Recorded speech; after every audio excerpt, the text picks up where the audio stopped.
Okay, we're back. We're back on the air. And right. Rob, you're going to be up. All right. Keep it short, will you, buddy? Yeah, I'll keep it super short. The seat's still hot over here, but have all right. streets and they So need fixing. See you basically, later. the street department for 2016, our accomplishments. This year we crack sealed quite a few blocks. This year we had, I believe we had 130 blocks this year compared to 98 last year. That was kind of a big accomplishment. The prices came in good on our bids, and we did have a contractor. This year's contractor actually put down some of our material that we had at the street department. So we got a lot done there. The other thing we did, which I don't have any accomplishments, is we were able to stretch our Phase 1 dollars for mill and overlay by doing some of our streets in an 1.5 inch mill and overlay instead of 2 inches, which will help get us closer to what we used to put down, around 5 miles of mill and overlay a year. I think we've been lately around 4 miles or so, 3.5, 4 miles. So we're working on other ways to stretch our dollar. This year we're looking forward to being able to use the pavement management program, which we've already on GIS seen a little bit that IMS has given us to use, part of the tools. So that'll help us in determining next year where we're going to go with our road maintenance. So let's see, some of our goals, as you guys know, this year we tried to do a bit of microsurfacing. The bids came in high, but we're going to see if we can work with Sioux Falls and the surrounding areas to piggyback on with some of their microsurfacing and give it a shot here in town, see if we can make that work for next year. So, but basically, yeah, this year I worked pretty hard on the budget as far as trying to minimize our budget requests to save dollars. We are trying to stretch the life of our equipment. We have a lot of good guys in-house that are mechanically inclined, and we do have one certified mechanic. So we've been doing more in-house repairs on our equipment when we have time. So rainy days, things like that. So saves us some dollars. All right, let's see. The other thing, some of the items that we were looking at getting, like a new truck and that, we are going to pick up, I believe, from wastewater or the landfill, a couple used pickups this year, which instead of getting a new truck, that helps save some dollars for the city too. Dump trucks, we're doing pretty good right now. And then we're stretching the life of some of our mowers and stuff too. The one thing that does come to mind that is going to be a spendy item this year that we're asking for is a broom. As you guys know, we did have some trouble last year with two of our 3 brooms. And actually, I did get numbers today on the broom that we're going to replace, or looking at replacing. We have just shy of 11,000 hours on it and 65,000 miles. So that is the broom. That's our oldest broom. It's an 03. And in the last 13 months, we've had 47 invoices on repairs that we've done on it.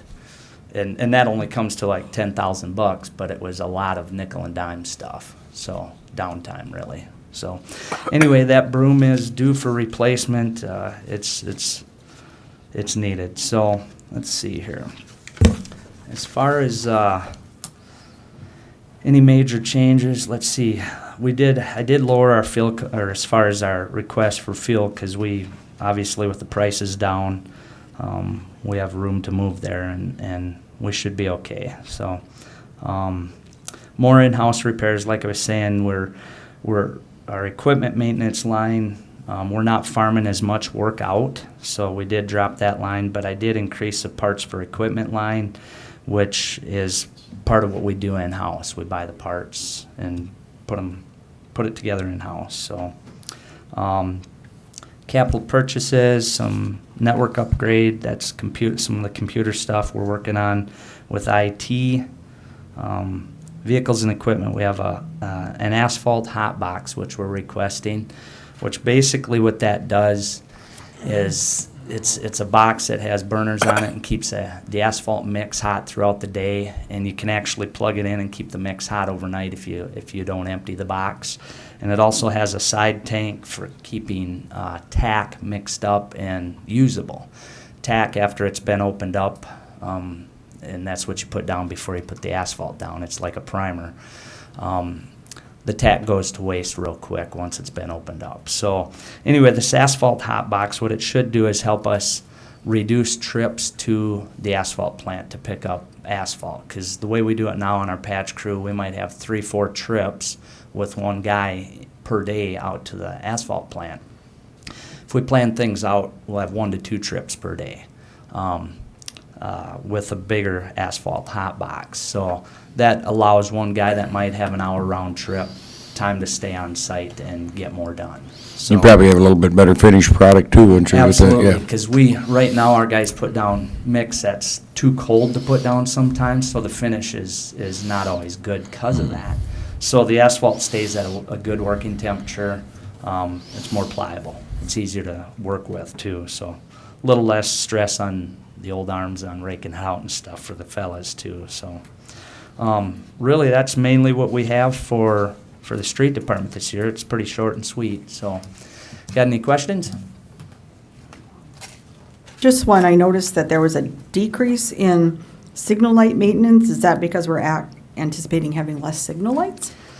Well, Or- the uptown area, if we end up removing those lights up there, if that's determined the route we want to go, I guess that would help us there. But if I remember right, let's see here. Let me look here.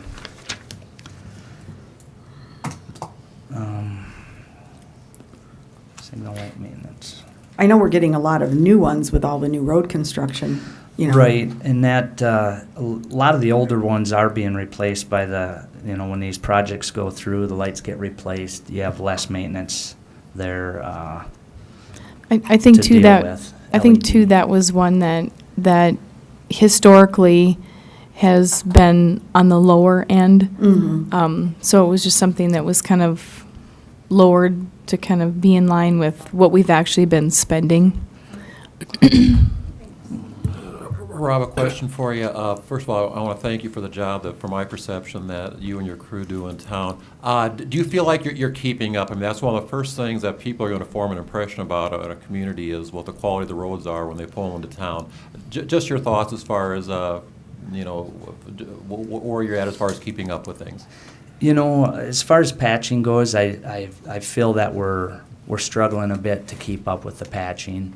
The paving and road maintenance, as far as mill and overlay, that type of thing, it's quite expensive. And, I think in the future we might have to look at increasing those dollars. I know we did last year, we increased that, and that definitely is helping. Plus, thinning out some of our overlays to 1.5 inches instead of 2 inches. We will stretch our dollar, and that will help quite a bit.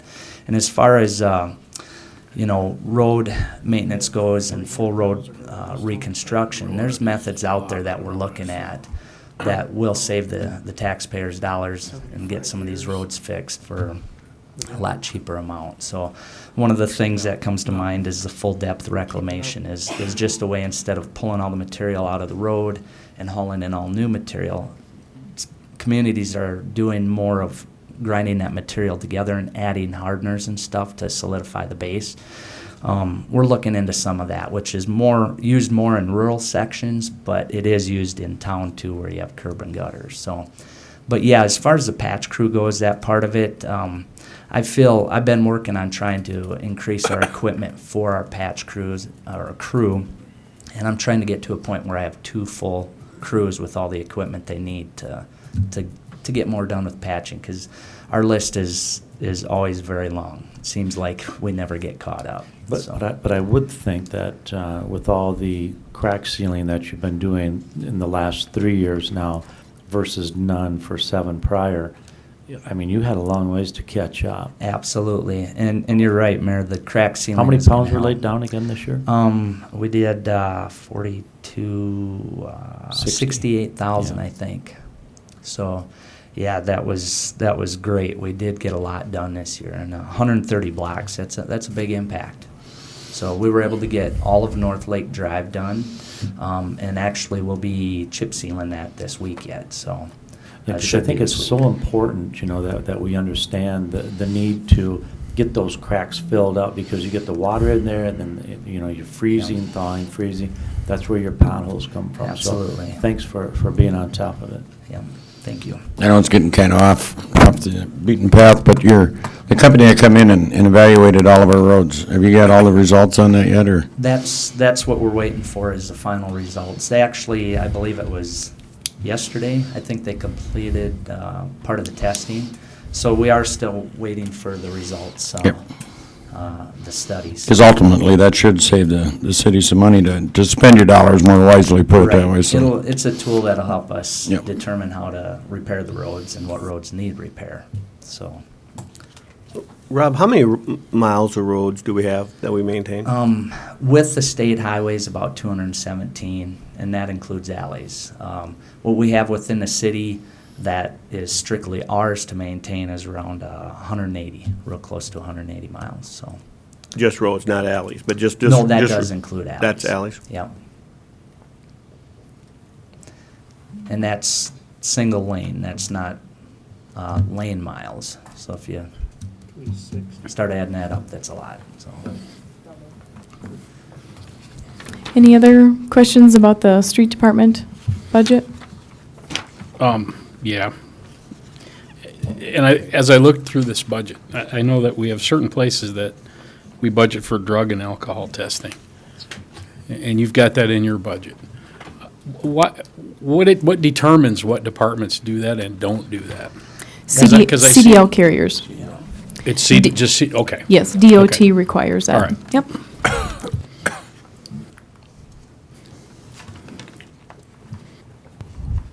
The only other thing I'd ask you is on both, where you get into snow removal too, when we get up to that, but you say you've got an equipment maintenance program to keep all machinery, and you've got that set out for 18. Is there a reason we can't move that into 2017, Rob?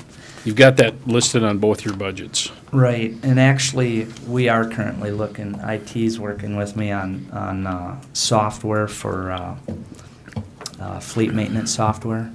It's something that I think will help us keep track of what we need for our equipment and maintenance and stuff. With all the equipment we have, sometimes, you know, I think the maintenance could be lacking at times. Just because, you know, when you have 60-some pieces of equipment, oil changes and that type of thing's a big deal. But this type of software has calendars, that type of thing, that will help give you reminders on when you need to do maintenance and what type of maintenance, so. Rob, is that something that could be used by all the departments with their major equipment? Look at where it's going. I believe we're, Spencer, you are implementing something that can be used within all departments, and there are some, sure, go ahead, there are some that are doing it. And you guys, just so you understand that every one of the departments that have been up here have talked about the IT department, and all the budgets that we're putting together has some computers and IT equipment, but all the dollars really are going to be controlled by Spencer's side. You know, he will order the computers. He knows what's online, and you have a maintenance program that you're using for that. Yeah, Spencer Tenike, IT. We're just getting into the realm of trying to find a fleet management software. The fire department currently has one. Solid waste has a different one. Do one of those fit in multiple departments? We're still doing a little bit of work, but we are focusing on that goal of, can we use it in more than one place, save some money, and also standardize. You know, that's what I'm big about. Just to clarify, software might not be part of the IT budget, more hardware. So when we're talking about budgets, a lot of the software stuff is still on each department's budget. The software side. We look at vehicle maintenance, especially when we pass vehicles from department to department. It'd be nice to have one generalized maintenance records to know what this department did to that vehicle as you pass it down, so. Exactly. And there's a whole mess of different ones, and they range from something very basic like an Excel spreadsheet that type program all the way to something with GPS that is very costly, but is supposed to save you money in the long run. So working with multiple budgets and trying to make sure it makes sense for us, what tier are we going to fall at is really the question. Right now, our networking needs to be in place for everyone to reach a central server, or we need to look at something cloud-based so that everyone can reach those things. So there's a lot of questions to be answered. We're definitely we're heading the right direction, though.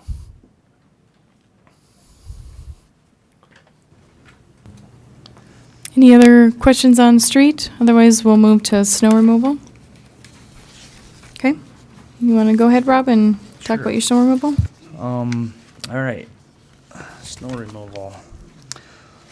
Not a lot to say there. I mean, other than, our crews, we've worked really hard on trying to reduce the amount of time it takes to clear the city of Watertown of snow, and we've been putting down a lot more salt and sand mix the last 2 seasons to help with ice control and accidents, that type of thing. The Snowgate thing, we've got 2 motor graders up and running now, doing basically from the river east over to 19th Street and north to 14th Avenue and down to 212. We're requesting another motor grader with a Snowgate, which would basically, we'd cover the main area of Watertown from 14th Avenue to 212 to 21st Street West to 19th Street East. And also we are trying to hit those areas like River Ridge, North Ridge, Eastwoods, and Dakota Commons. Those areas right now we're getting help with contractors at times when we need it. So we've also, the Snowgate thing, I know we've had a lot of positive feedback from people. We get calls and that, and people are really happy with it. As you guys know, we're only able to use it up to roughly around 6 inches of snow, but we use it when we can. So we are requesting this year another motor grader, which basically would replace the Volvo we have, which is a 2003, has around 6,000 hours. It's a 4-wheel drive motor grader instead of a 6. You can't run a Snowgate on it. The other thing is Volvo has quit producing blades. So by law, they're only required to manufacture parts for 10 years after production. So concerned about parts with that Volvo blade too. It didn't take long to learn which one of the gates worked better either, did it? That was the other thing too. We have a Ryland gate and a Hinky gate, and the Hinky gate is just awesome. It's really good. It works good. So it's pretty bulletproof. And works good. So we're gonna get another Hinky gate, and then if this is approved to get another motor grader, that'll come with the Hinky also. So let's see. Just to give, I just want to give the council a little bit of idea what happened in our meeting. How this all kind of transpired. Rob did have in his budget, we were looking at another truck with a blade on the front. And I really thought with the compliments and the discussion that the people have had in my office and with these guys, that the 3 crews on the snow, plows would be much better with the gates on there. So we did take out the truck with the plow on it and moving towards this. That's kind of how that all transpired, so you guys understand that. I think I misunderstood something there. You said something about a 4-wheel drive instead of a 6, and that wouldn't work with the gate, and then you said this would come with a gate. So what did I miss there?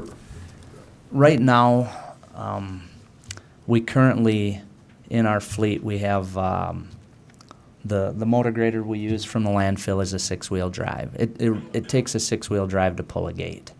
A 4-wheel drive unit will not pull a gate. I mean, it maybe would in 1-2 inches of powdery snow, but it'd be hard pressed to pull anything more than that. So, but yeah, the Volvo that we have that we'd be replacing is just a 4-wheel drive motor grader. So we'd be replacing a four-wheel drive with a six-wheel drive is what I meant. Okay, that's the opposite of, I'm sorry, okay, thank you. And then also, if you want to just touch base on it, because the six-wheel drive is substantially more expensive, but what you're doing is you're getting one that is, well, you can explain it, what you're going to do. Yeah, what we, I think if I remember right, here we had 285,000 budgeted.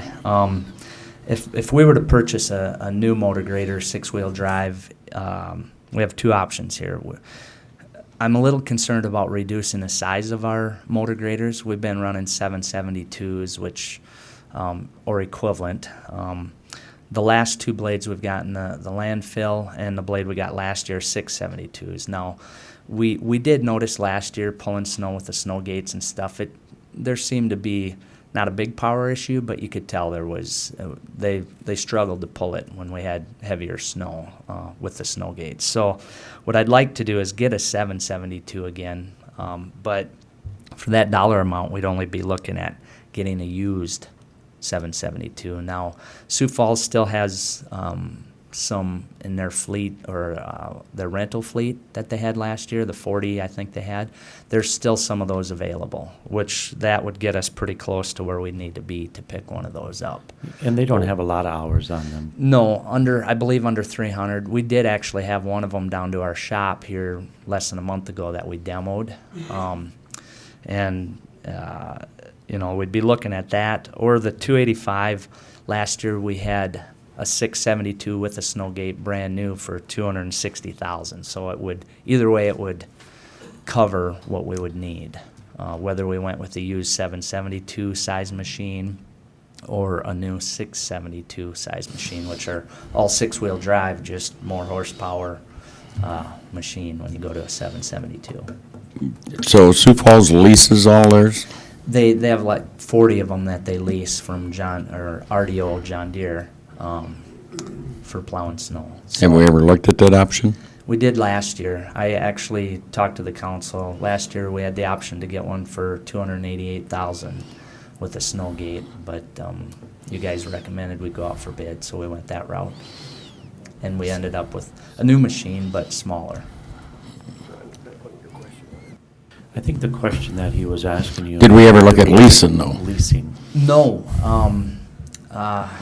not last year we didn't. I'm trying to remember if we did the first year out, if we talked about that. But last year we did not look at leasing. Rob, when we're not pushing snow, what happens to our graders at the street level? Basically, we have two that we generally use. We have one guy that blades pretty much all the time, but he'll rotate between two or sometimes three of the blades just to use them and stuff. But they do have some sitting time. They don't get used all the time, so. I'm definitely not against getting one of the used leases out of Sioux Falls, but I think sometime we should look at leasing some of that equipment and see what the cost. Evidently there's an effectiveness to Sioux Falls doing it, but maybe that's because of their volume that they're leasing too, so. I believe, and I have talked to, there's a fellow that comes down from RDO and talks to us, just checking on our John Deere equipment, because we do have a lot of it, but there's concerns about the leases. There's a monthly fee that you pay that's quite high, whether you use the machine or not. If it sits for the whole month, it's quite a bit. But then again, $260,000 to $300,000 for a machine is a lot too. So Can you do partial year, like seasonal type leases? Probably wouldn't be feasible, put it that way, so. I'd have to look into that. I know the first year I got in here, we did look into some of that, but I just don't recall the details on that. But that is something we could look into. Not to try to change what you got in the budget this year, but for future references, I'd like to at least see what the options are, so. Yeah. So basically, with this option here, if we go to this setup, we'd have 6 blades running on 3 teams. So 2 blades and then a loader and a sander truck following up. So that's where our 6 blades would play into this. 3 with a snow gate, 3 without, So. Any other Questions for snow removal? Okay, Thanks, Rob. You bet. thank you, Rob. Next department is library, and again, they have library, which is in the general fund, and then they also have a library fines fund, which is a special revenue fund, that is also, the library also uses. We'll go through the library first, and then, go through any questions, and then do the library fines fund, after that. So, Mike, whenever you're ready, you can go through the library. Well, good evening. I will try to make it fairly quick.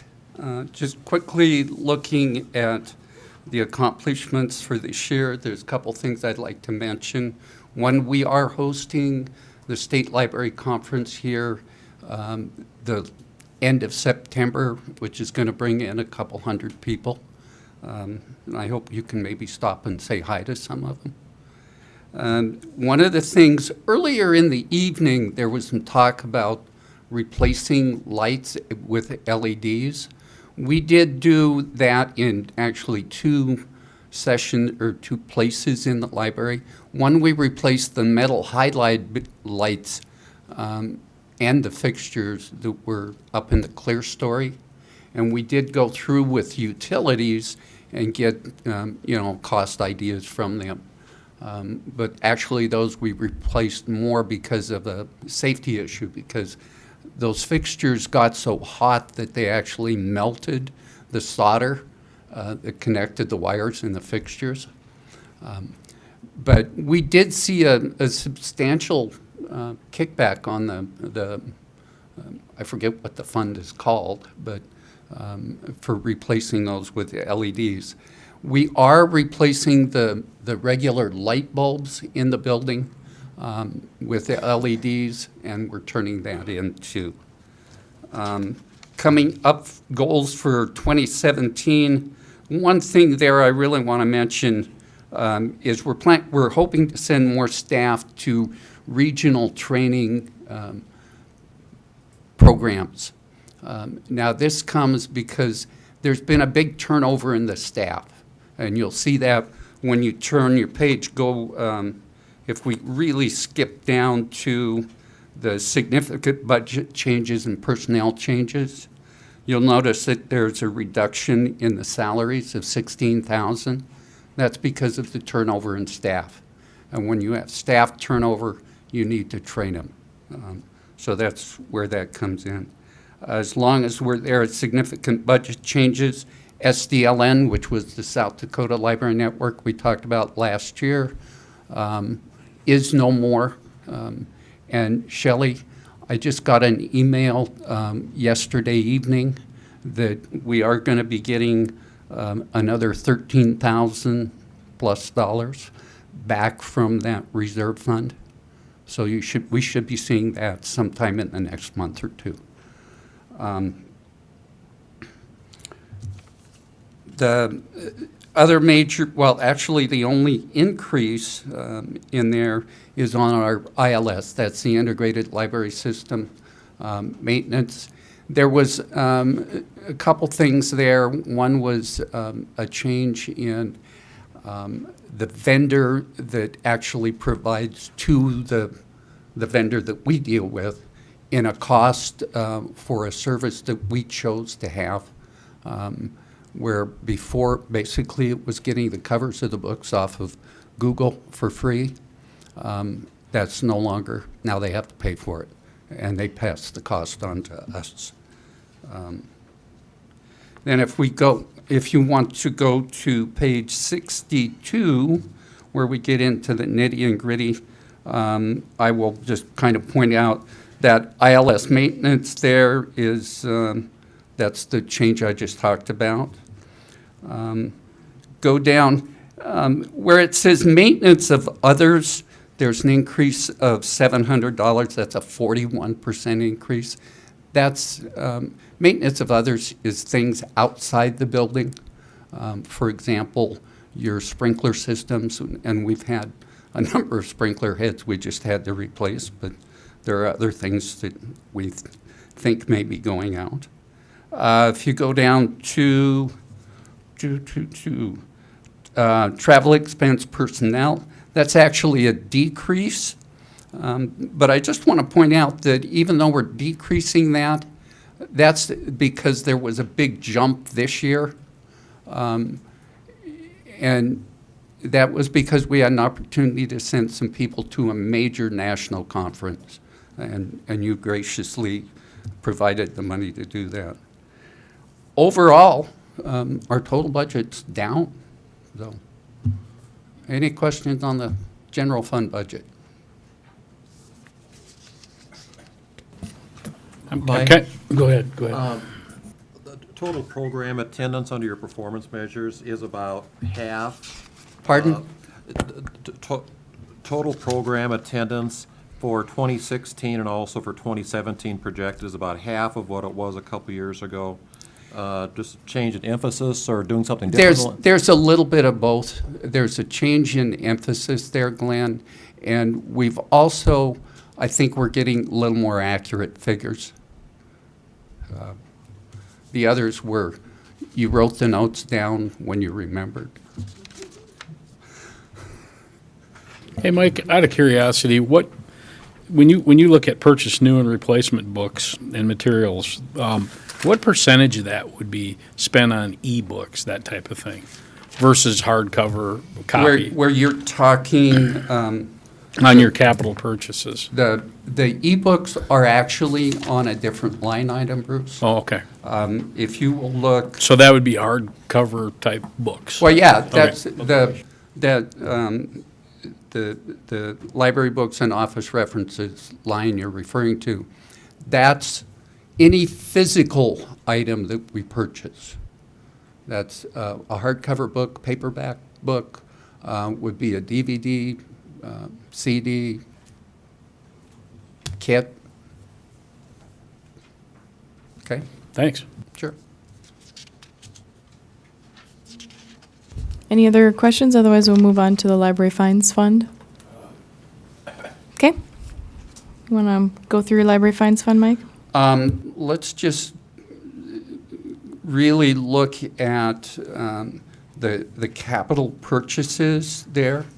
A couple chairs that we're planning on replacing. We've got some computer replacements. Those are actually down because we're buying fewer computers.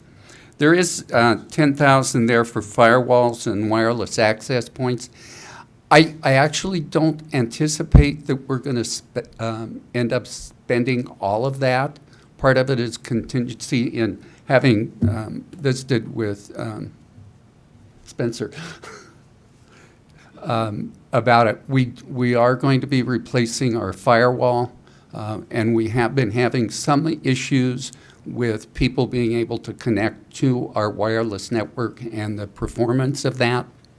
And I know the board has been very concerned about that because of the perception from people. But Spencer did some things which has actually helped. So right now, I don't know if we're going to end up spending that extra money. Okay. Questions? This probably isn't the time to have the conversation, but that fund balance has grown to a fairly significant balance over the years. Any plans as far as use of that money eventually? Or, I mean, we're pretty limited as far as what we say we're going to use it for. But I guess any thoughts or comments? Glenn, some of the things that that we spend out of that, all of our computer technology goes out of that. All of the programming expenses are coming out of that. There's some equipment, for example, we have a Venn unit and a major big expensive photocopier, multifunction photocopier type thing, and a set of software and a release station that allows people who come into the building with their own devices to print to our printer wirelessly.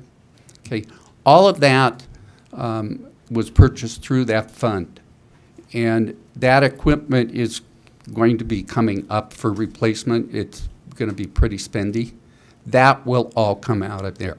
Now, that's not going to take that whole fund by any stretch of the imagination, but that's the type of large thing that we're I think what I'd pulling like to that see, from. though, Mike, is that during this budget process, so that we fully understand the library, I think we should have actually a more of a understanding on your budget of that fine fund. You know, where do these dollars go? What's going, so that we don't look at it and say, well, Okay. gosh, Mike's got a slush fund over here of X amount of dollars, and if we don't approve it, he can take it out of this one. I'm serious. Yeah. This is kind of the way it sounds. So I think in the future, next year, I think we want to have a better handle on what you're spending dollars out of that fine fund. Would you guys agree? I think it just makes Yeah, sense. and you'll see that when we go through the long-term CIP process, when you look at their computer, it's all under library, but you'll see the difference between general fund and fines fund, and you'll see that all their computers do come out of there, so you can kind of see what's going to come in and out.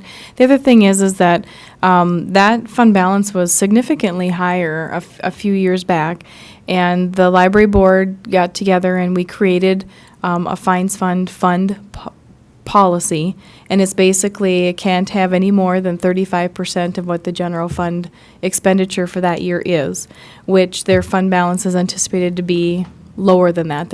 I think the 35% is like $330,000 or something. And so that's also a way to keep that at a manageable level, so that they have that allotment. So if they have a big project they want to do, it doesn't tax the general fund, but it also doesn't, kind of accumulate funds to sit there with no purpose. So there is that too. There's a check and balance there. And part of that policy, not to take Mike's words, I think he was going to explain it. Part of that policy is that when that fund reaches that cap, any funds over that cap get turned over to the city to use in the general fund. Yeah, just to touch base, well, I do have one question on, and I want to go back to that just for a second, because it seems like every year or every other year, the fines fund becomes an issue. The one question I do have is, any monies that come out of the fines fund for expenditure, are those approved and always a part of the budget process? So it has to be budgeted and thus approved in that manner, or it is? So it's all controlled via the budget already? Yes. Right? Okay. Now I'll go back to the fines fund. That number, and I can't remember what it was, but it was sizably higher. And I will tell you that there was a lot of concern a number of years ago by everybody on the council at the time. And part of it's not understanding, but part of it is what the mayor suggested, is it's kind of a slush fund. But it is, the fines fund is allowed by state statute, correct? If I remember right.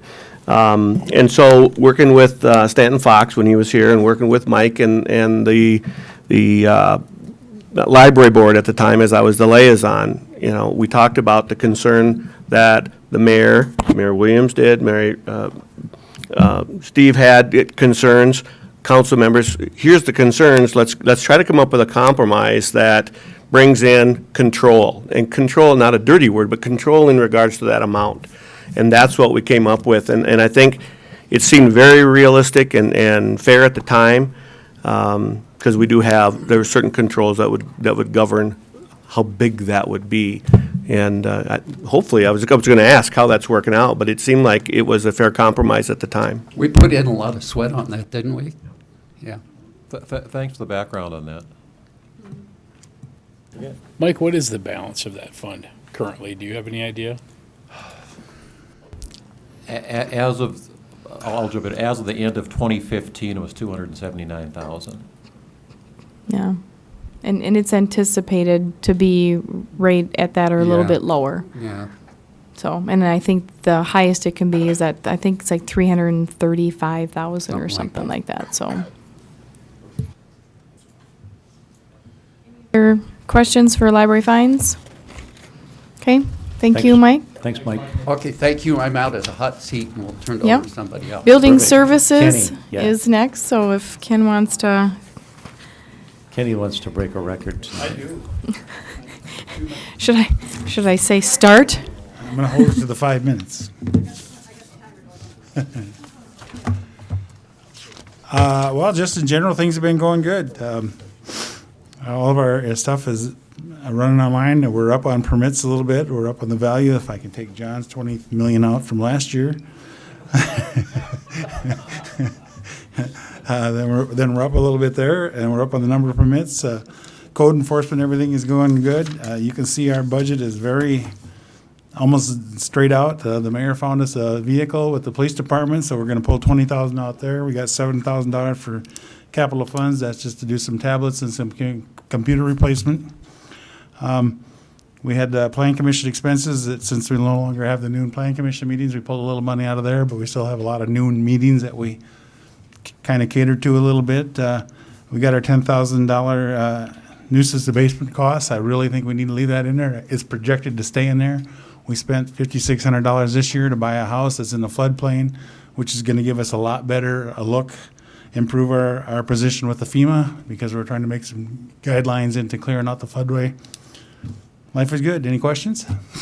You know, just a little background when he threw that. It's the fastest one I've ever seen. When he mentioned John, we have a department head meeting every month, and he throws John under the bus on that every month. Yeah, he's only got about 4 or 5 months left. Then it'll be a new Yeah. year, and that'll be off. That's right. 5.5. Okay. Ken, for years, when I was on the Plan Commission, Board of Adjustments and such, you know, there were always concerns about our ability, staffing-wise and systems-wise, in building services to be able to keep up in a timely manner with our planning and construction season, because we all know it gets condensed. How has that been? I haven't been hearing much for complaints at all. I think it's been going pretty good, you know. Whenever somebody comes into us, we try to give them an upfront feeling right away, and we try to push that stuff through as fast as we can, and we haven't really had to call any meetings and stuff, but we would notify them real early on if we think we're gonna have that problem and try to get that in the process right away, so. I've actually had several compliments that then when I've sent somebody up and say, talk to Kenny, he'll take care of you, and they've come back and said that was the best advice, so I just wanted to pass that on. Appreciate it, thank you. Has switching to 2 planning commission meetings a month? We do 2 every month. I mean, that has helped? Oh, yeah, yep. Of course, I don't do the plan commission, that's the engineering side, we just do the Board of Adjustment. We always did 2 a month also anyway, but that does help, because again, as they're stepping through that thing, they're keeping it going faster. And we do a lot of things cooperatively together from one of those to the other. And your department was slowed down when Tim left, you know, and then you've gotten that replaced with Keith. Keith now. Dolan, yep. And that's been very good. I Keith believe. has been an excellent replacement. I got to say, Kenny, I think, you know, we changed our customer service substantially, how we handle customer service, I think, now versus 10 years ago. Just kudos to you guys. Oh, thank you. Yeah, it's great. I do have a question, though, for you. Okay. And this is maybe off topic just a bit, but when you get a building permit, is it feasible, is it possible down the road that somebody could apply online, and maybe you can already do this, and print it right off We at aren't home? there yet, but some of the other communities are there with online permitting. It would have to be some of your simpler permits, but I think we could probably move towards that with some of our sheds and fences type permits and stuff like that. And we're looking at all that stuff going forward too. I mean, we're trying to get some tablets so we can be more proactive out in the field, not have to run back here, do all of our stuff. And Jana is just excellent up there with her computer knowledge and stuff, and if we ask her to write something, she writes it up for us, so. You bet. What was my time, Beth? Okay. All right. Next up is airports. Todd. There's kind of 2 parts to the airport. There's kind of the airport operating, which has the personnel, the O&M, and then there's a second part, which is what we kind of call the airport AIP, which is kind of the federal piece of that. So on the revenue side, we kind of bunch it all. We separate it and bunch it. It's kind of a mess. So do you want to just go through the entire thing? Because part of the AIP, the federal portion, is part of the airport, and it probably just is going to be easier to go through the entire process, and then they can ask any questions that they have. Yep. Okay. So, good evening.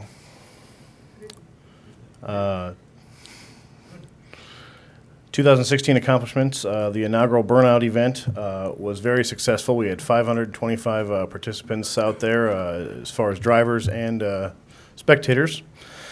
They're ecstatic to see one next year, so we're going to work on that. The 8-unit T-hanger was constructed this year, and we actually have all of the T-hangers at the airport rented out.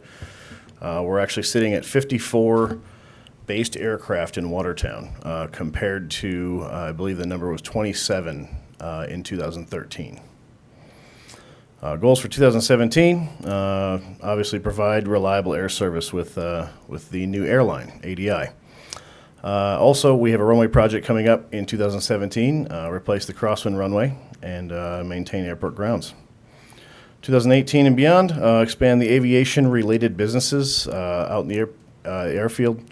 I'm going to go after a lot of the aviation industry as far as the maintenance and a few other aviation-related businesses. The tax rates are great in South Dakota for businesses to move in.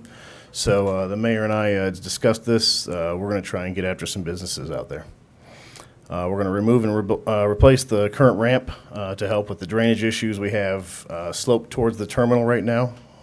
It's wearing down quite a bit with our great drains we have right along the terminal. We have this was a typo. So the T-hanger occupancy rate is actually at 100% instead of 34.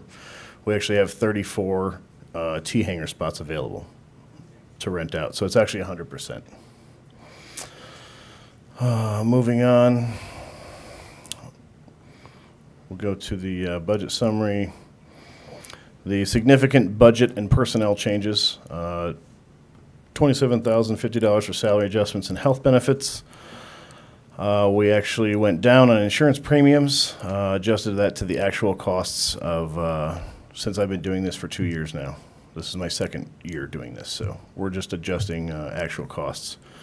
Building maintenance, since we've added some buildings, a couple of T-hangers, and we've actually been renting out just about every other building we have out there that has not been rented out in the past. So due to that, we increased the building maintenance.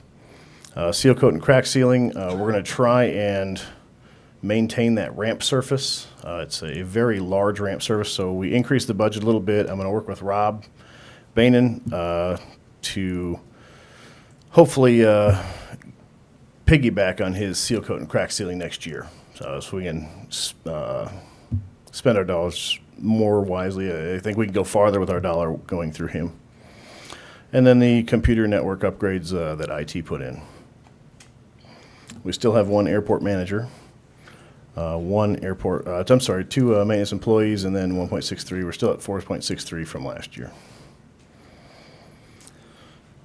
The actual budget just shows the decrease here, the increases here for our two line items that went up. Everything else stays the same from last year. Shelley and I have been working very diligently, and the mayor, and we've finally, I think, got this budget under control, maybe, from prior years of neglect. So we came from, what, 1.05 million 3 years ago in the hole to this year, pretty much balanced budget, correct, Shelley? So that was a huge achievement, I believe. You know, Todd, just to throw this out, I know reading in the paper one time, it said acting airport manager. Well, we're going to keep you as full-time, okay? Well, thank you. All right.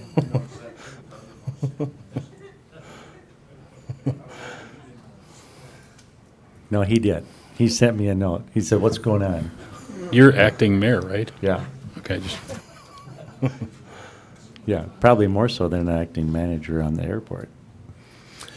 So here's the runway project here, this $8.1 million for next year. Runway 12, runway reconstruction. We're actually going to remove and replace the runway in concrete.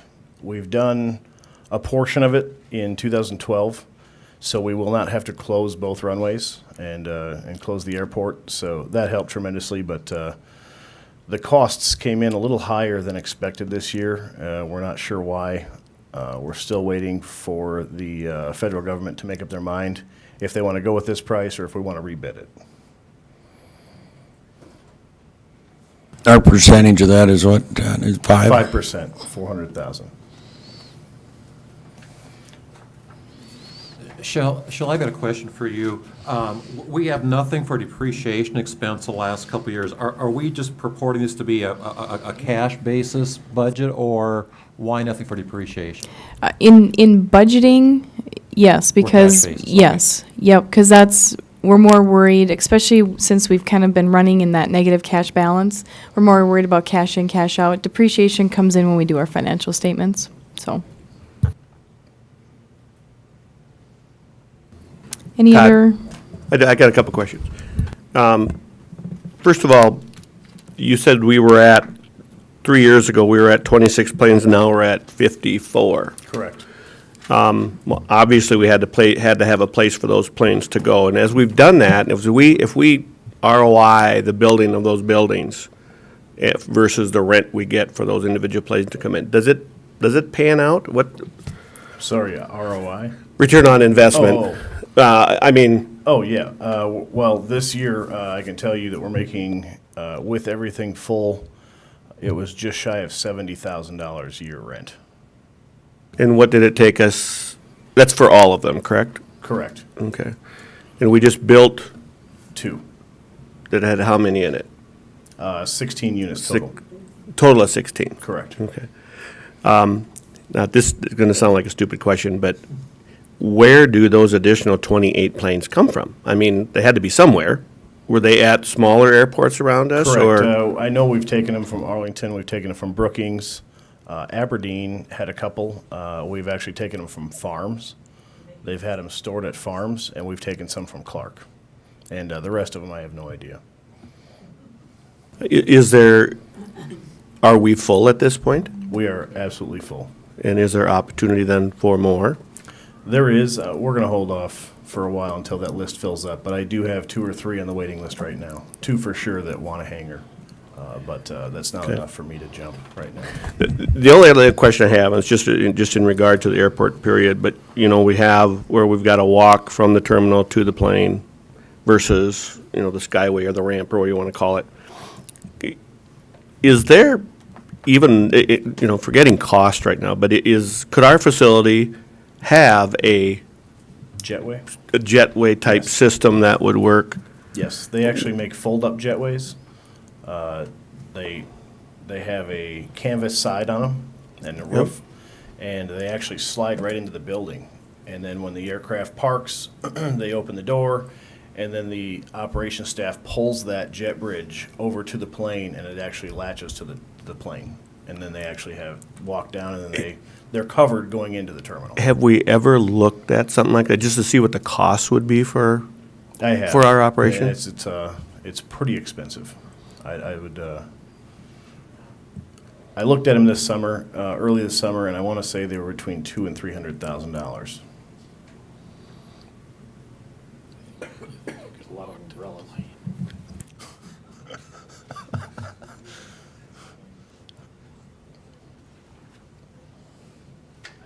If you did have something like that, Todd, now you've got to have manpower available to do that.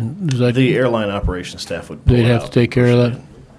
Yeah, they have 4 or 5 staff on duty, so they'd have plenty of time and plenty of manpower to go over, because they're going over there to open the door anyway, because it's a secured door. It's locked from the inside and out.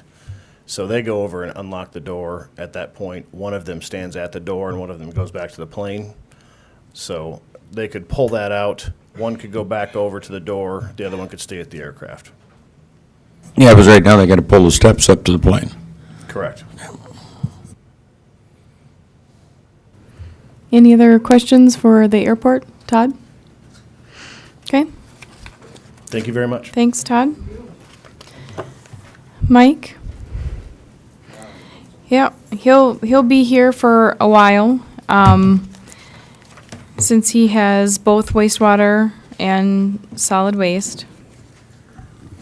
So, Mike, I think what we're gonna do, just because it's 10 minutes to 9, and I wanna kind of just keep it going, I'm gonna have you just basically kind of just do an overview of your budget, Okay, and I'm gonna have you just continue to go. okay. If you guys have any questions, just interrupt him. Otherwise, we're just gonna kind of go department by department, and he's just gonna keep going. So you don't have to do any of your accomplishments. They've already Okay. had time to read that. Just kind of go through your budget, any changes, any capital Right. that you think is important to bring up, okay? Then I think I'd start on page 74, which is the wastewater sewer collection system, or subdivision. And here we have minor adjustments in salary, health benefits. And motor fuel lubricants, you'll see there's a reduction there. And you'll see that across my fuel budgets. We've had some favorable pricing the last couple of years, so I kind of reduced my fuel budgets to the 2015 expenditures. I think that'll work for next year. This year, we're way below even last year's cost, so we're looking good there. Only minor capital purchases here. That's confined space entry equipment and gas meter for protecting workers as they go into manholes. If you go to page 75, you'll see there's this minor increase in personal services. The big increase in the other incurred expenditures, that's the transfer of the mosquito program from the general fund to that fund. Otherwise, there would have been probably a reduction there also. And again, no major capital expenditures. On page 76, this is the sanitary sewer collection system improvements. Here, for the last several years, we've been budgeting $325,000 a year. I know we used to spend more, but we've been at this number now for a number of years. And we're going out there and cleaning, televising sewers, and we're prorating them on their condition. And then this year, we had dig projects. So we had a list of sewers that needed repair. They were repairs that required you to excavate the streets. So that's what we bid this year. Next year, we'll bid lining project where you don't tear up the street and you can fix pipes, pipe inside pipe. And we're alternating that every other year. Moving forward to page 79 yet. Next is the wastewater treatment facility. And again, we have some salary adjustments, and I'll just kind of hit the big items going down to capital purchases. $78,000, that's two $39,000 pickups, 3/4-ton four-wheel drives with emergency lighting, fuel, toolboxes and so forth. And then we'll be transferring the 2 old trucks to the street department to give those to them. There's a $16,300. We're replacing a 9-year-old diesel ATV where the engine's good, but the transmission is blown. We spent about $2,500, $3,000 on it just a year or so ago to fix it, and now that we need a whole new transmission. So if some other department wanted to buy a transmission for that, we could transfer that to them, but we'll be replacing it. And we did do that, Mike. We're transferring that ATV. What department was that, Skitty? Yeah, within the Park and Rec, and they're going to want that. And we did budget $4,500 for repairs on it. Okay, thanks. The digester roof, we have, the roof of this building is shrinking and curling up. We have a local roofing contractor give us quotes on getting that work done. I guess the big ticket item here is the digester rehabilitation project. We finished design engineering on that this year. I'll spend a little bit of time on that project, it's a kind of big one. We have 2 digesters. They're concrete tanks with steel covers. The steel covers are containing corrosive explosive gas that has to be contained in that process. And on those covers, large areas of the coating is coming off and exposing rusty metal underneath. Inside the tanks, there's a more corrosive environment. So this project here, we haven't done anything with these digesters for 20 years now. So what this project involves here is we're going to take the digesters out of service one at a time, because one must be in service at all time. They contain about 435,000 gallons of sludge or decomposing poo, and we'll land apply that. And then we'll have a big crane come in. We'll lift the cover off, but before we do that, we got to construct some cribbing. It's a very expensive, very heavy metal cover, and we have to get in it and under it to work on it. So they'll construct some cribbing. They'll set this cover out of cribbing. Then we will evaluate the metal. If the metal is deteriorated to where it's less than half its original thickness, the covers are no good. In which case, it won't be $1 million project. It would be about a $1.7 million. But we don't anticipate seeing that. We hope we don't see that. So then from there on, we'll sandblast these covers, and then we'll if they're savable, we'll sandblast them and recoat them. And then they'll also inspect the interior concrete, because we can't see the condition of that till you take the tank out of service and clean it. And now if the concrete doesn't need to be recoated and any repairs to it, this price of this project will go down about $200,000. But we don't know what we've got till we go through it. And again, we'll do one digester and then the other one. And some of the valves and the piping are seizing up where you just can't turn them anymore. So you have to have the tank out of service, and so we're going to replace some valving as well. The next item, $76,000, is the biosolids design engineering. This is for the disposal of our biosolids. You know, we're currently doing land application. That's become less and less sustainable. So this year, the design engineers evaluated some options, and the most cost-effective option for us is a screw press process. And so what we're going to do with this project here is we're going to take the existing abandoned preliminary tree treatment building. When we built the new Headworks 5 years ago, the building was good, so we just abandoned it in sight. And now we're going to retrofit that building. So we'll have about $275,000 in the building, much cheaper than a brand-new building, to house this process, purchase the equipment, and then we'll be switching from land application to a screw press process. We'll be going away from land applying 2 million gallons a year down to a small amount of solids, which is kind of moist. You can pick it up and squeeze it, but you can't squeeze water out of it, and that'll go to the landfill where we can use it out there. So that what comes in and goes out. So we're going to have a lot more sustainable process, going down from 2 million gallons a year to a few roll-offs, a month, going to the landfill. Mike, can I ask you a quick question on that? Do we have to do 100%? We're not going to do any sludge dropping anymore?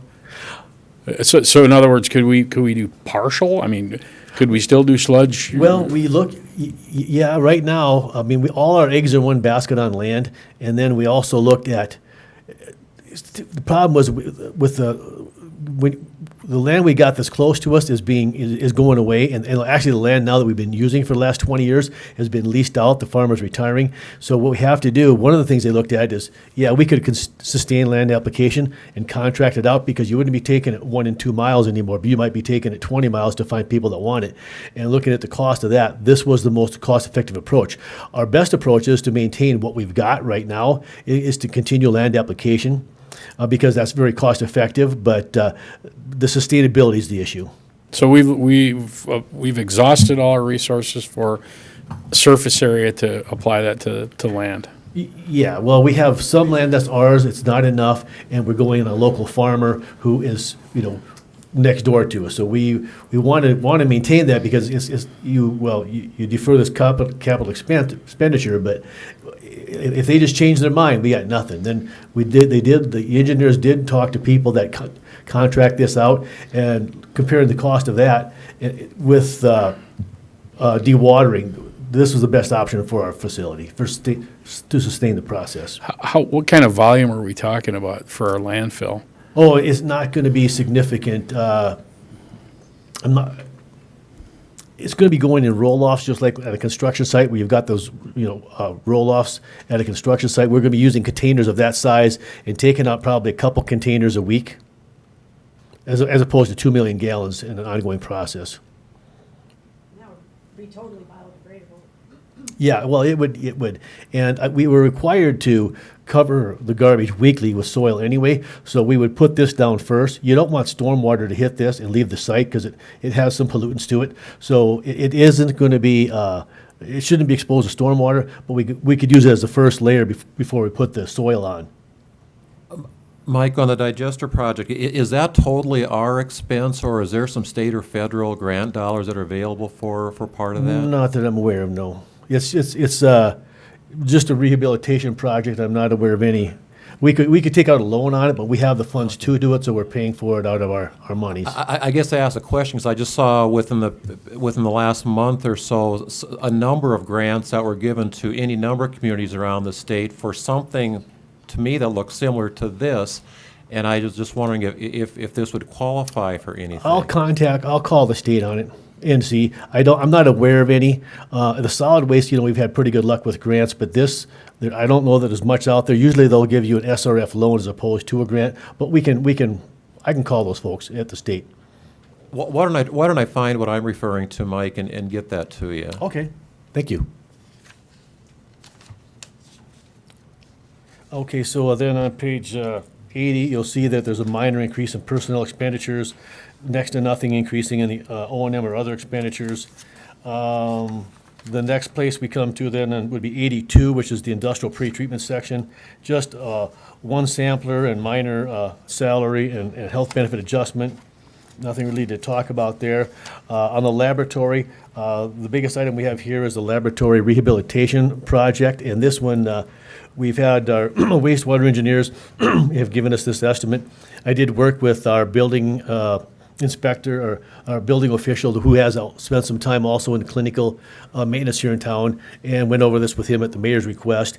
And essentially, what we got is, in our laboratory, the cabinets are rusting through, and the steel tracks in the ceiling, they're rusting out. And so this project is to replace the cabinets in the laboratory. There's 3 fume hoods, quite a lot of cabinets that are rusted out, and paint the walls and recoat the floor with a chemically resistant epoxy. And so, yeah, this will be, and this is worst case scenario. This includes the cost of replacing the countertops. The chemically resistant countertops are fairly expensive, so we will be trying to salvage those and reuse them as we go forward. And if we can, then that price would go down. I guess next I would jump to page 88, which is the solid waste collection subdivision. Here, it's just, you see the fuel costs are going down because I adjusted those line items, salary adjustments, and just 300 gallon, 450 gallon, and 95 gallon containers, just our annual purchases there. Not much to discuss there. I would jump next then to page, the landfill disposal on page 91. And here, we spent a lot on fuel out there, so the reduction in fuel costs is a little more significant in this one. And then the 2 capital items are, our landfill permit will expire next June.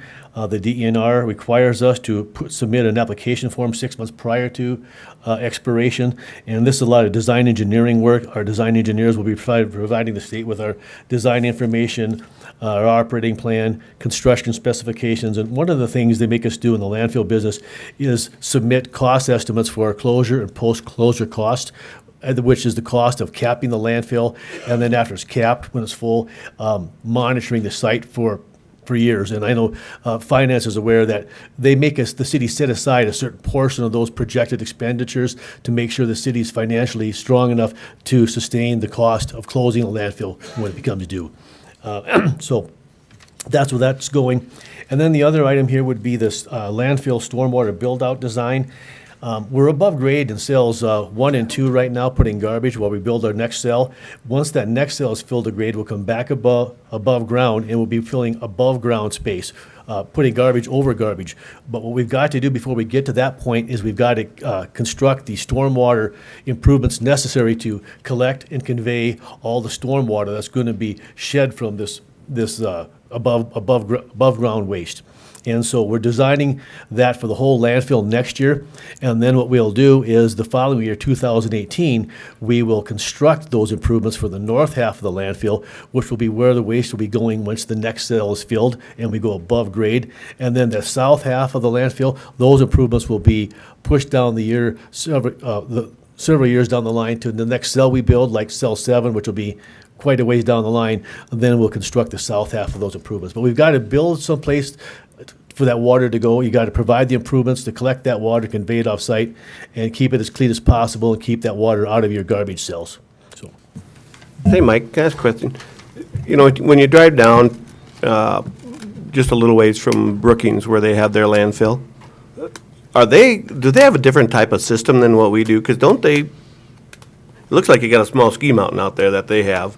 that's what's that? Down by Brookings? Yeah. Are they got the same type of system that we do? Because it seems like when you look at them at a distance, it looks like everything they're doing is above ground.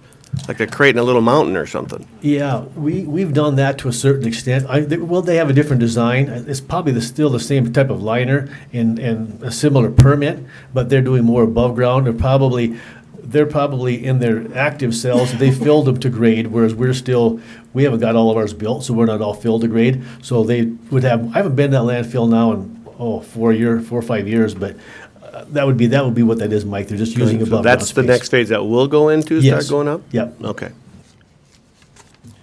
Last page of our budget to talk about would be page 94. and this would be the recycling. And here, we've just got some lower fuel costs, some adjustments to salary and health benefits, and then more recycling containers and more yard waste containers, just annual purchases, no capital costs coming up next year to speak of, nothing big. Mike, refresh my memory on the landfill land purchase.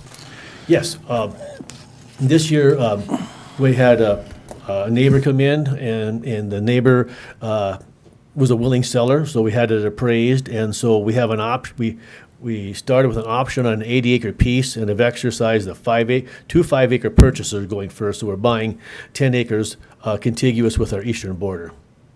So that's going well, that's good to have that moving forward in the future. The landfill's probably got 40 years in it, but probably in less than 15 years, we're gonna need dirt to cover garbage. So we'll have that dirt right next door rather than trucking it from miles away at a greater expense. And so that'll be the first use for that property, would be for dirt. Mike, have we abandoned the idea of capturing gas out there? Or where's that process at? Well, right now, it's just, we have so little, it's just not cost-effective to do anything. But we've got in our plan a few years down the line to have the engineers that did that gas study for us to reevaluate. I think it was 5 years out yet that they would take a look at the cost, the projected cost for a landfill gas system and see if it's more feasible. It's a matter of the economics aren't there. Any other questions for Mike on wastewater, solid waste? Okay, thank you very much. Thank you. Next, we have what we still call the Community Recreation Center, but eventually it'll have a different name. But for right now, John, if you want to go over your budgets. I know you can't talk near as fast as Mike's. No. Yeah, you can try though. Let's just see how you do. I don't have as many divisions as he does, so I can talk slower. Basically, our accomplishments this year, by the end of the year, we should be 98% completed the new facility. We're evaluating and restructuring policies for this new facility. Going to continue to provide quality group fitness classes, which right now that is probably our most popular important program of our facility now, and it will continue when we move into the new one. Continue to have record numbers of senior members join the facility, and that is through Silver and Fit and Silver Sneaker insurance program, which is just, we get more members join every month. And then maintain our current facility up to the end of the year as we move out, which is hard because we struggle at times. You know, we want to keep things up to date, or not up to date, but continue to move and for our members in the facility itself, but then also we're moving out in a couple months, so we just don't want to put a lot of money into it. The goals for 2017, opening up the brand new 104,000 square foot state-of-the-art facility, and I've been in pretty much every facility in Minnesota, North Dakota, South Dakota, and it's going to be the nicest facility until probably the next new one's built. Williston has a outstanding facility. I have not been in that one, but outside of that, we won't take second seat to anybody. Also provide current and new members ultimate experience as we move into the new facility through classes, our cardio machines, weight machines, and customer service. To increase membership numbers from the previous year, which will be very obviously, we'll be able to do that, and provide new and challenging fitness classes, programs for our members, and provide ongoing customer service for our current and new members. And then goals for 18 and beyond, provide up-to-date fitness programming as it changes from year to year, which it's just new stuff comes our way every year. Keep our exercise equipment replaced and updated on a timely basis, and that's always a challenge. And then provide our fitness instructors and proper training, ongoing education to meet the needs of our members. And just continue to keep the new facility in clean, good shape. So that's that. I don't know if you need to know that. I guess we'll want to go to the budget, or do you want it? Okay, for For the budget, we have big numbers compared to what I've been here in the past years. And for revenue, we're jumping almost 50%, $438,000. Probably $387 of that will be from membership revenue. And I was very conservative. Shelley and I discussed that, and we wanted to be conservative on the revenue side. And but we did. We increased membership rates for the cost, and as we anticipate quite a few new members, but I was conservative on that. Jumping down to expenditures, personal services, $190,000, which is a 30% jump. $164,000 of that is through part-time employees, and probably gave the mayor a heart attack when I first gave him my first proposal on that, and we whittled that down quite a bit, or he whittled it down for me, but it's down to that, and I will get into that later on if you have questions. I'm sorry.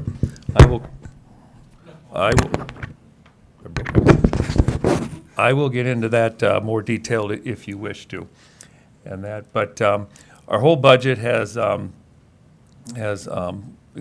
expenditures has gone up $257,000. As I mentioned, personal services, 190, center expense, and all these are due to the new, or the far majority are due to the new facility. So I can get into my own details, or if you have questions, whatever you prefer to do, I'd be happy to answer any questions.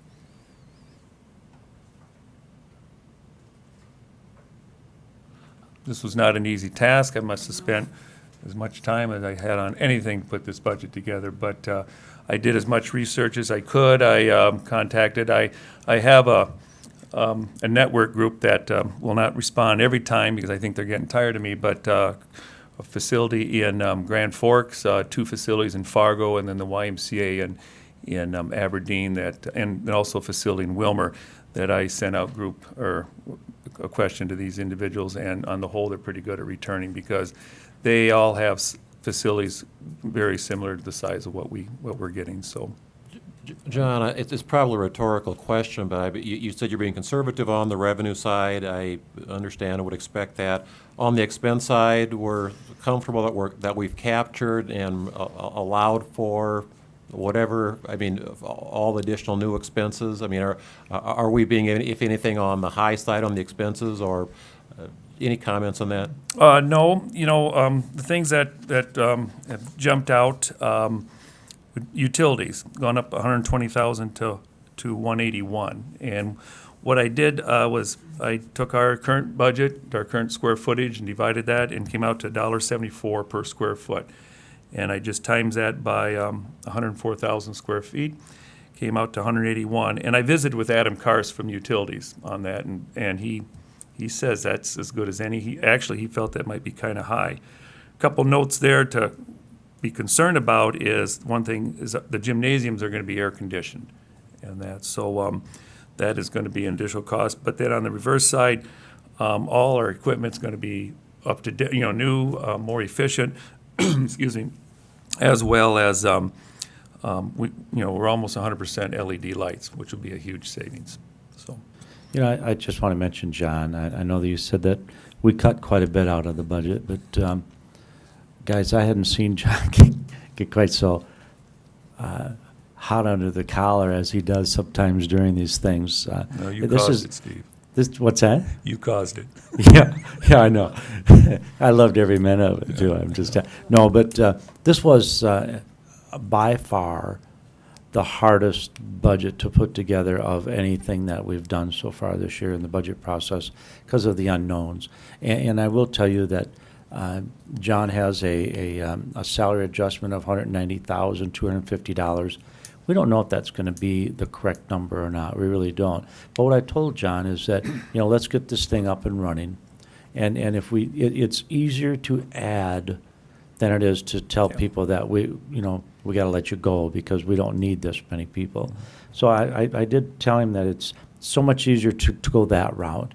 And I think when you look at your utilities, you know, I think you're going to be pretty much spot on what the guys have told you, because we understand, you know, these buildings are so much better insulated. The pool is going to be so much better insulated, and the equipment that you're using. So I think you're pretty darn close on just about everything that we looked at. The expenditures is a lot easier than the revenue, because, you know, we can't predict how many members. You know, I talked to a number of people have talked to me that they've never been a member before, but my God, when that opens up, we're going to join. You know, and I feel too, we get a good number of our members that will quit in the spring and rejoin in the fall, and I think they're going to stay year round.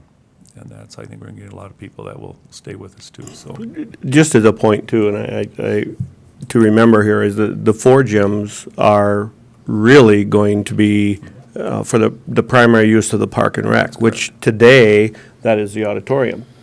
And that number is included in this, correct? So Utilities, that is correct, yes. Utilities and such there. So, It's about a you know, we haven't split that out. it's about a $7,000 different. Yeah, Addition. per year? Yeah, for utilities, yes. It's about 23,000 square feet times $1.74, so that's what we're looking at. So I'm just saying that, so that, you know, that's the thing. And then you mentioned the air conditioning. We have full control over that in those gyms because it's isolated in there. So we'll just have to learn how to use the building, how to run the building most effectively. So our first year is going to be a big learning curve. It really is. A year from now, we'll know a lot more, so. It will be, and just so you understand, when we get to the Park and Rec, you will see some revenue side coming in off of those facilities, because we just cannot afford to let anybody just use it for nothing, you know, because you take a look at, and I don't want to pick on anybody, but the schools, you know, you're charged every time that you use a school gymnasium. I think what we're looking at when you get to the Park and Rec side, we're probably going to be charging the same dollar amount that the schools are charging us, you know, to use the facility. So we have to be aware that there are costs associated with this. That's correct. You know, I had somebody today that asked me, are we going to have an issue with memberships? Are we going to be able to get enough to support this facility? We don't know exactly what's going to happen, but what we do know is the other facilities that we looked at in Grand Forks, in Fargo, and we went to Oklahoma City, most all those places said that some of them were talking about they wish they'd have been bigger. Yeah. You know, they blew it out of the water.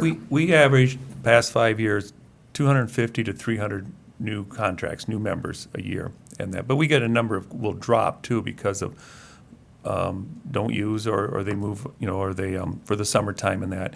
And I only budget for 354 new members. You know, very conservative, but I'd rather be that way and have the, you know, the extra income in that. But we did raise our rates, and that the 2 questions that I get hit all the time, the most is when are you going to open, and are you raising the rates? And yes, we're going to raise them, but we feel you know, our board, the rec center board, we discussed it, but then Shelley and I and the mayor, we did up it a little bit. We're just going to increase our family $5 a month, adult $5 a month, a 60-plus couple is going to be $4 a month, and a 60-plus single is $3 a month. So $36 to $60, and they're getting a heck of a, and we're still under a lot of places. So. Yeah, and one of the things too, I know that the CVB has gotten has approached me and asked me if there's some way we could give some of these groups that come to Watertown, like we've got the Republican parties coming, we've got the Kiwanis coming, you know, if we can offer them something, you know, a pass, you know, $5 or whatever it might be, to come in that they could work out in the facility on one day. I think there's a lot of things that we can do that would help your revenue stream. And you know, we don't, parties, you're going to have so many more parties in there for yeah, the pool. birthday parties, rentals, you know, with the pool and the added gym space and that, you know, and we don't need to reinvent the wheel here. You know, I have, you know, a good network that I can get from people too, so from other facilities. Randy and I were kind of wondering if we can do the hot yoga. But front row, Bruce. Long as we don't have to be there. So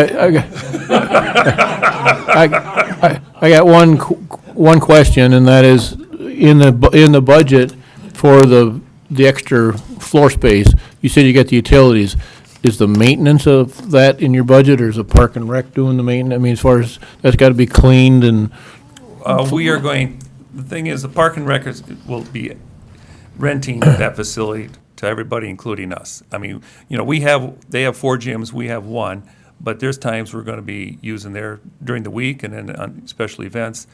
And, you know, we just anticipate paying rent like everybody else and that, so we're going to do a, wait the end of the year and do a trade-off. But who's ever got to polish the floors or whatever's got to be Well, done? yeah. That's going to be done out of your budget, or that's Park and Rec's deal, or that's not Shelley, you can known? answer that maybe better than I can. I think to start with, we're gonna just leave it in that budget, and then we're just gonna keep track of it.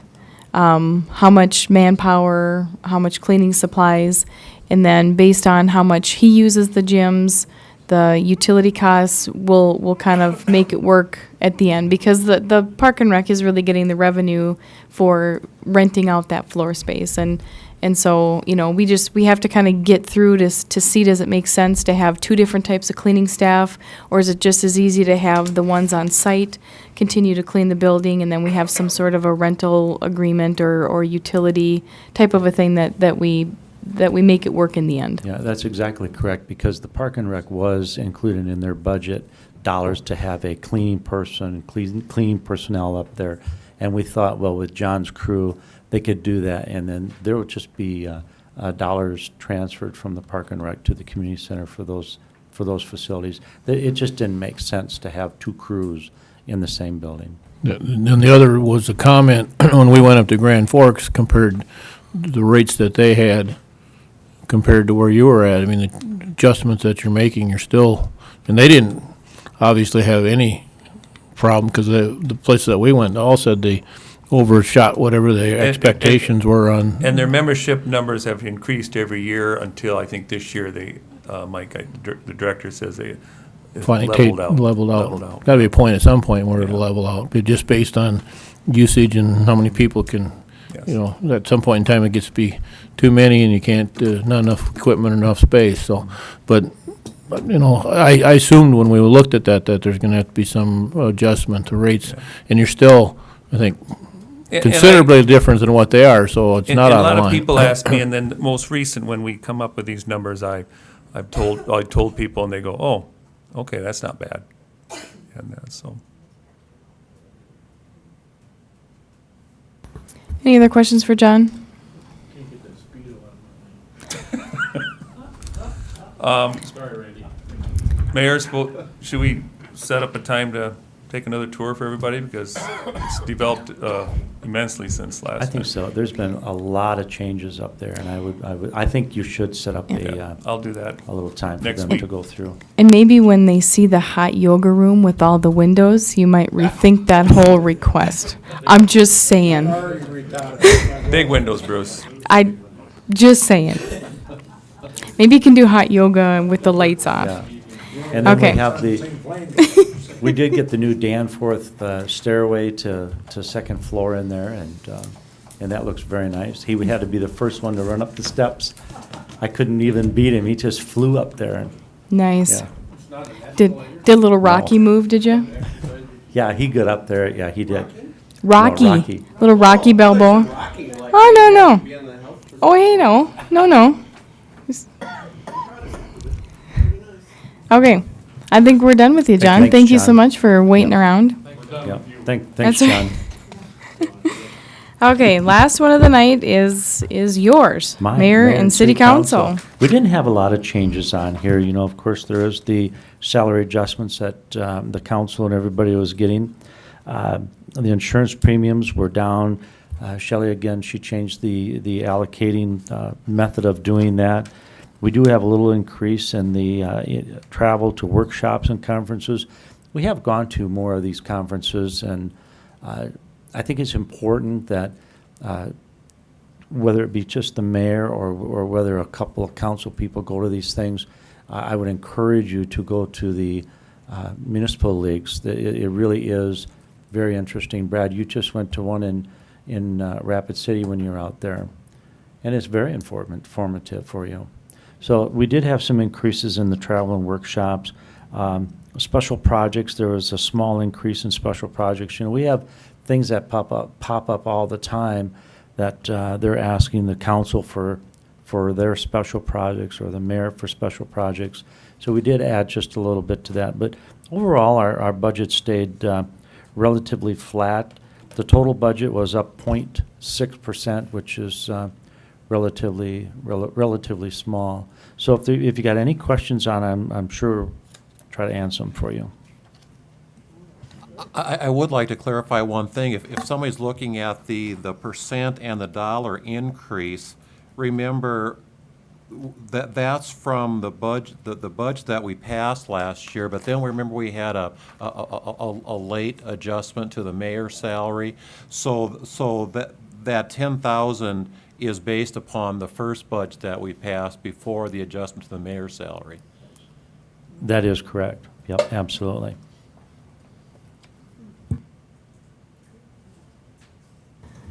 Any questions you have about your budget?